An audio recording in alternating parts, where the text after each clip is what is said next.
Yo, what's up everybody? This is International Master Daniel Rensch here with Chess.com, back today with another fast-paced, in-your-face, fun description of a tournament opening. We're here today to discuss the Najdorf Sicilian. If you'd like to see more about the first few moves that have been played up to this point, you can check out International Master Proust's video on the intro to the Sicilian here in our library. Black has two main options on move 2, both d6 and knight to c6 being those. After the move 2d6, which is what we're discussing here, and the mainline moves of the open Sicilian are played, we see the Najdorf Sicilian reached on move 5. The Najdorf is a flexible move that not only controls the b5 square, preventing white from accessing it, but also prepares the move b5, hopefully launching an attack on the queen side. In many Sicilians, we know that black is playing on the queen side as soon as he's captured this pawn on d4, opening the c-file. If b5 is achieved, this move tends to support the move b4, which in turn increases black's pressure on the center as it removes white's knight from the critical post. This is one of the main ideas behind the Najdorf and something to keep in mind in every Sicilian, as it's an option to gain space and attack on the queen side for black.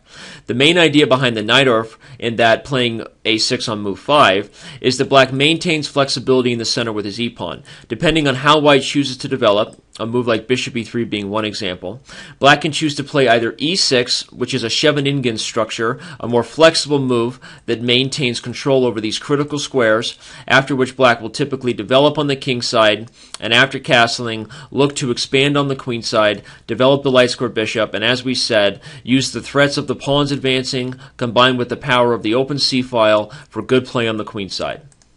If black chooses instead to play the move e5, black's idea is that though he has given up more control over the central light squares, something white will look to exploit for the rest of the game, he has also gained a tempo on white's knight.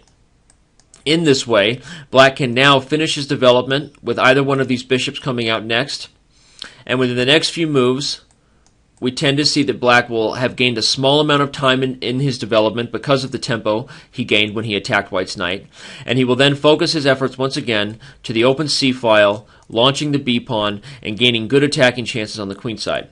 From white's perspective, white has a few different moves here. Bishop g5 is the mainline Najdorf, after which black will almost always have to play e6, as it doesn't make sense to play e5 when white has already put more pressure on the light squares by pinning the knight on f6.